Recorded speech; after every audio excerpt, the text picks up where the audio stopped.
Need for Speed Unbound is the best Need for Speed game in a very long time.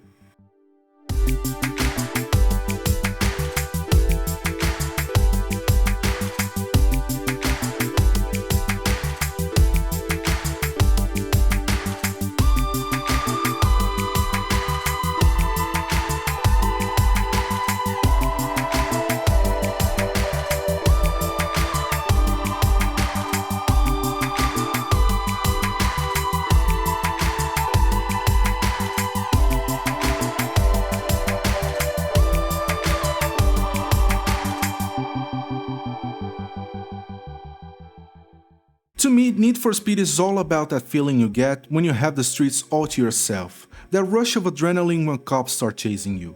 The high-risk, high-reward gameplay loop is one of the most satisfying aspects of the series. Building your car from scratch helps you develop a level of attachment that few racing games offer. Need for Speed isn't about collecting cars. It's about making the most out of every upgrade part. It's about spending time and money to have your car look and sound exactly how you want it.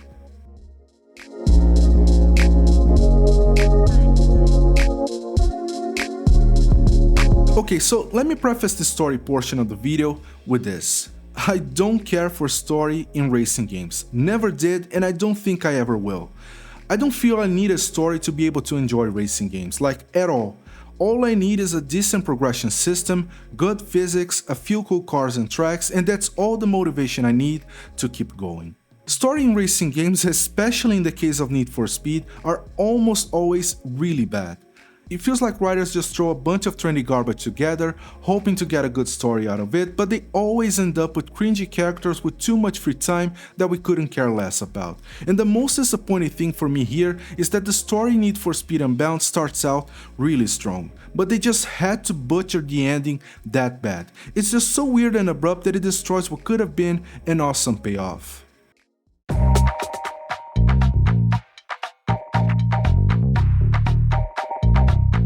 The progression in this game is really cool. It reminds me a lot of the progression in Persona games. If you've never played a Persona game before, you have a calendar with a number of free days leading up to a big event. The free days you have are basically a preparation for the big event that usually ends with a boss battle. You can do whatever you want with your free time. The game never really forces you down a specific path. You can choose to bond with your friends, work part-time jobs, study, explore secondary dungeons, etc. It doesn't matter what you do, you're always improving your stats. The key thing here is that each one of these things you do take up time of your day, so you need to choose how you spend your time. Since you need to sleep every night, you're constantly making trade-offs. If you bond with your friends, for example, you can explore dungeons. This kind of time management is the appeal of Persona games. You're always missing out on something because you chose to do something else instead. And that's exactly how they set up the progression in Need for Speed.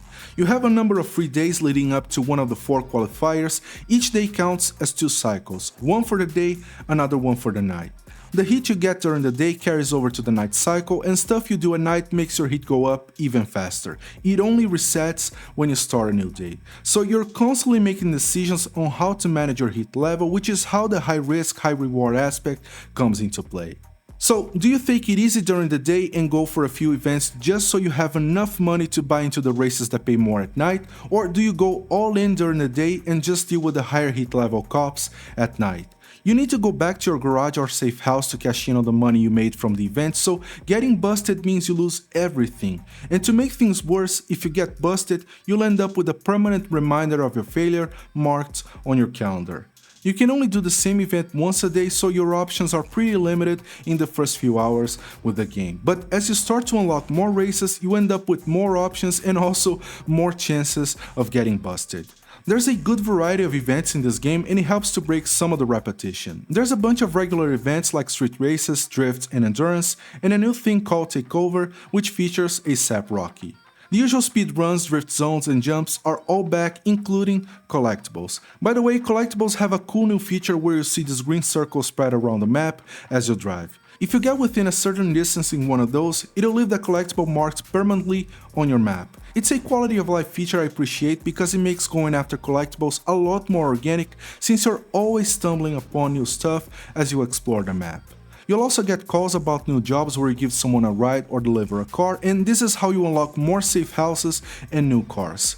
Progression is very slow when you start, the events pay too little and the cars and upgrades cost too much, but after you hit S tier, things get a lot better. Some events you gain access to later on in the game pay up to 20 times more, and those jobs people call you about have better payouts too. In the beginning, since you're running a car with few parts on, it can be difficult to keep up with the AI. But as you're able to afford more parts, it starts to get a lot easier.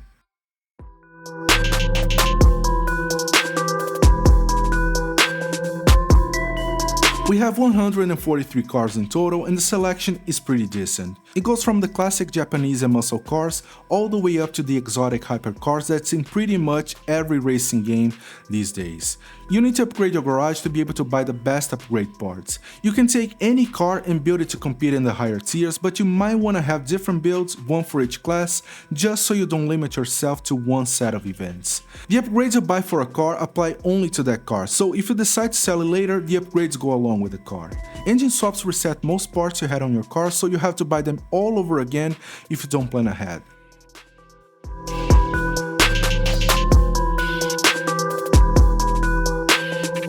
EA advertised a 2x improvement to the physics in this game. I don't think it's that big of a jump, but you can definitely feel a noticeable improvement to how the cars handle. The slower classes still feel awkward to drive without any upgrades on, but overall the cars feel more connected to the road without a weird sway from heat. It's easier to be smooth now, and after you get the hang of it, drifting isn't all that bad either. Unfortunately, brake to drift is still a thing, but they balanced it in a way that makes actually braking before corners just as fast, if not faster. You also have a burst meter that you feel by pulling stunts and taking corners. This meter is useful for getting faster exits and for that extra push when you need to go for an overtake. The crash cams a lot of people hate so much, including me, are also back, but at least now they aren't that bad.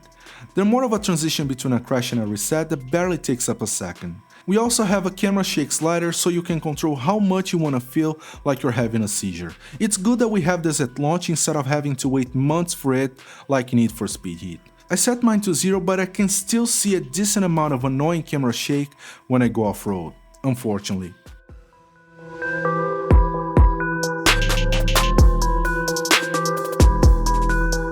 Need for Speed Unbound has the same customization options as Need for Speed Heat. You can swap out body parts, paint, apply liveries, add underglow, customize exhaust sounds, stints, license plate. In short, you have everything to make your car look as ugly as possible.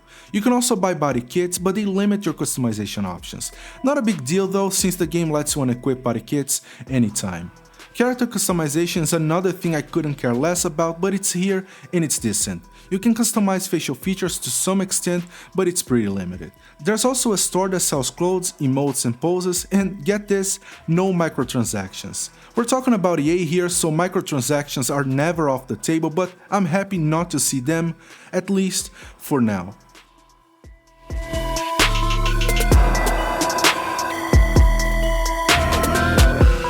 The map is pretty big. It's based off a fictional Chicago called Lakeshore City. There's a decent amount of variety here. You have the city portion, forests, canyons. There's also a really long highway that covers almost the entire map, and interestingly enough, this game doesn't have any off-road races, so the map doesn't have a lot of off-road sections either.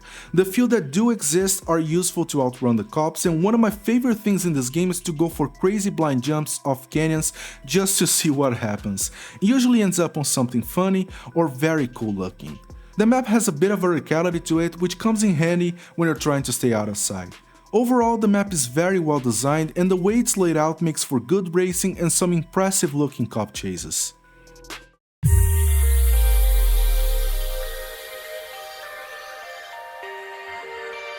Okay, so let's be real here. AI in most racing games suck. It's something that's very hard to get right, and devs usually rely on obvious rubber banding to give off the impression that the AI is smart. But Criterion did something here. The AI is brain dead on the easiest difficulty as you would expect, but at the highest one, which is the sweet spot to me, they do put up a fight. They'll make the most out of your mistakes, and if you let them pull away, it can be pretty hard to catch up. The good thing here is that the AI makes mistakes just like you do, and it never feels like it's the game throwing you a bone.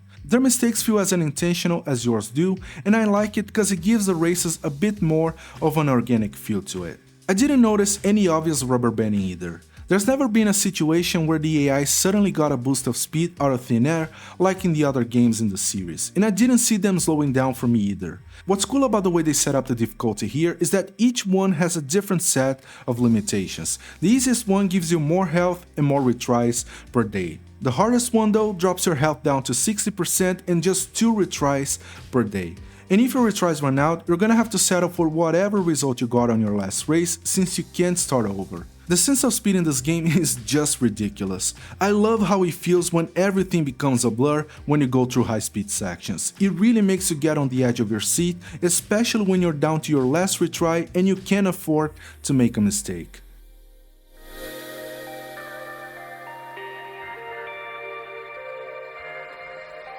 And the cops AI are just as good as the racers AI. Cops have better cars and are more aggressive the higher your hit level. Level 5 cops, for example, drive the fastest cars, deal massive damage on top of being able to call for reinforcements, roadblocks, and choppers. You can restore your health at gas stations, but they have a cooldown timer that limits how many times you can use it. So using a gas station at just the right time can be the difference of coming out in one piece or getting busted.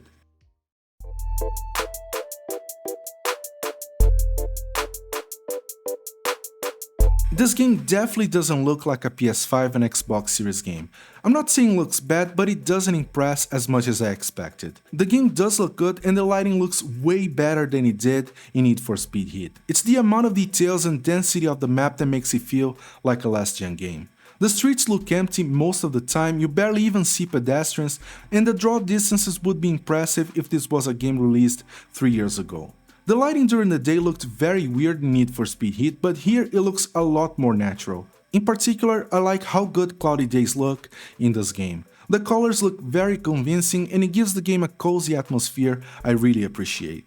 The thing is that the lighting during the day can be a bit inconsistent. Some places look better than others under the exact same lighting conditions. On the other hand, night looks gorgeous in this game. Whether it looks better than Need for Speed Heat, I don't know, I guess it's down to your personal taste, and even though I like the neon lights in Heat, I think night racing looks way better in Need for Speed Unbound. I still think the 2015 reboot takes the crown when it comes to atmosphere, but a lot of trickery went into pulling off that look in the last-gen consoles. Need for Speed Unbound is a more modern game, so it has a cleaner look for not having to use any of the same tricks. I spotted a couple of weird graphical stuff over the course of my playthrough. Sunshafts, for example, look like a misaligned flat texture when you're coming out of a tunnel. It looks completely out of place. You can also run over trees and railings, but they disappear out of thin air instead of staying on the ground. The models of the cars don't look like improvements over the last game. They don't look bad per se, but I guess that since the camera is pulled back a bit more than in Heat, it's more difficult to see a lot of details that could have been added to the cars. To be fair, I understand why they decided to change the camera distance. The more you pull the camera back, the better sense of speed you get. I just think it'd be nice to have the option to bring the camera closer to the car for people who prefer to drive that way. Where I think Need for Speed Unbound stands out is how good it looks in motion. The game mixes traditional 3D rendering with cel-shaded characters. Not only does it look great, but it gives the game a more timeless look.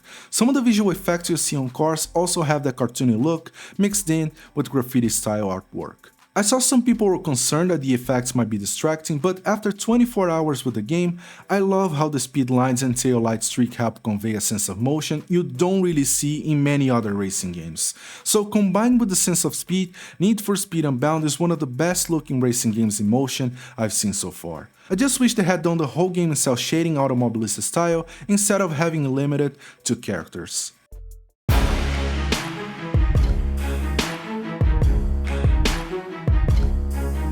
I beat the game on the PS5, but I also tested it on Xbox Series X and PC with an 8700K RTX 2080 Ti and 32GB of memory. So let's start with the PS5 version since it's the one I spent the most time with. They advertised all console versions to run at 4K 60fps, but that's a bit of a stretch. The game looks sharp enough if you're playing on a TV from a distance, but if you're playing on a monitor, you'll definitely see that it looks a bit soft at times. When there isn't much going on, it looks like it's running at native 4K, but the resolution seems to drop quite a bit if there's too much going on at the same time. The game runs at 60 FPS most of the time, but you'll come across spots on the map in certain races where you'll notice the frame dropping. In one of the races I did, the game seemed to run in the low 40s for the entire thing. The Xbox Series X version looks sharper overall, but in my experience it runs a bit worse. I saw frame drops in places that ran just fine on the PS5. On PC, I was able to run the Steam version at 4K 60fps with DLSS 2.0 set to balanced and everything else set to high. The game looks a lot sharper than on consoles, and I did see a few frame drops here and there, but they happened a lot less often. Some people have been saying that the PC version has stuttering issues. I didn't run into anything like that myself, but keep in mind that this is something that might happen on your rig. I was also able to play the game with the DualSense on the Steam version, but apparently you can use this controller if you bought the game from the EA app. There's a workaround, but you need a third-party app for that. The PC version doesn't support adaptive triggers or haptic feedback without emulation, so you only get regular rumble. I'll have a separate video talking about the DualSense in Need for Speed Unbound sometime after this review goes live. The load speeds on the PS5 and Xbox Series X are crazy fast. Here's how fast it goes from the dashboard to the main menu.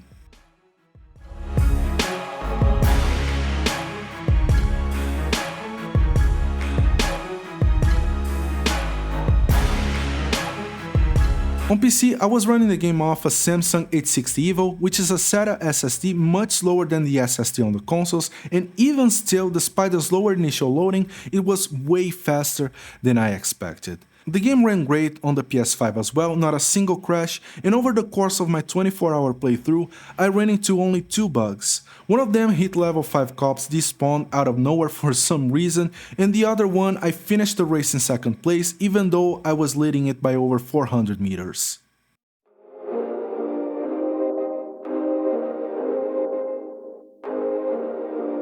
Okay, so let's talk about sound for a bit here, because to me this is the most disappointing aspect of the game. Some cars do sound good, but others sound really tinny, and I don't really know if that's how they captured the sounds of that specific car or if they just didn't properly mix it. The ambient sounds are also kind of a mixed bag. Some parts of the map sound great and others sound out of place. There's also a new feature that lets you change the sound of gear shifts. You also have a bunch of custom horns, but this one is my favorite. Beep beep, beep beep, beep beep, beep, beep beep. Now onto music, and I know some people are gonna be pissed, but I hate the soundtrack of this game. I picked out 3, maybe 4 songs I could tolerate, but I ended up just turning the whole thing off after just a couple hours. It's not even the genres that bother me. I'm not into rap at all, but I can appreciate how well the rap songs featured in Underground 2 suit the game. The ones in this game though just suck. There is simply nothing about them that I will remember 10 years from now.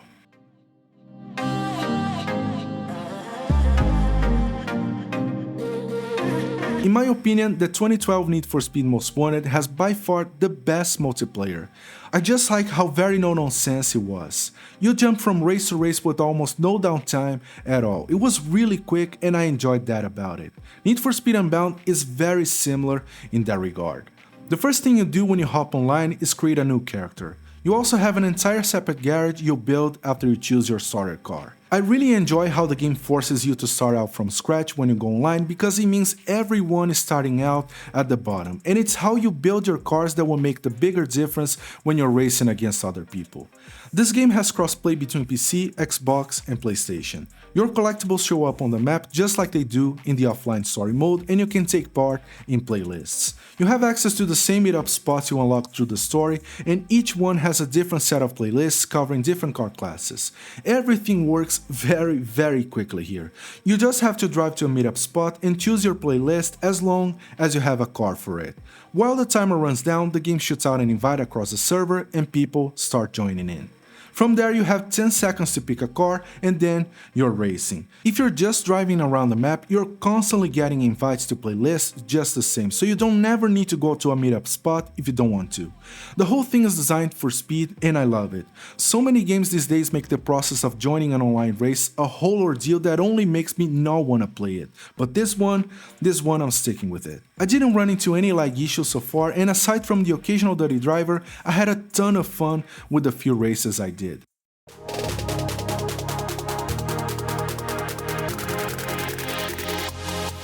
Okay, so it's time to wrap up this review. This is my favorite Need for Speed in a very long time. I like how they went for something different with the cel-shaded characters, but I hope for the next game, whenever it's coming out, they go all in on the style and do something that really stands out. Need for Speed Unbound combines a lot of elements from the classic games with some from the more modern ones, and the result is a game that's very engaging and hard to put down. Some stuff I wasn't a big fan of, like the performance issues and the soundtrack, but considering how good everything else is, in the grand scheme of things, they're just nitpicks that don't really affect my enjoyment of the game. The complete absence of microtransactions is a huge plus, but like I said, this is EA, so let's not celebrate just yet. I was one of the people who questioned the return of Criterion to Need for Speed games. They're good developers and I love Burnout, but some of their work on Need for Speed never felt like Need for Speed. That being said, what they did here proves they got what it takes to get the series back to the glory days. Anyways, that's all for this video. Hit the like button, subscribe to the channel, and I'll see you all in my next video.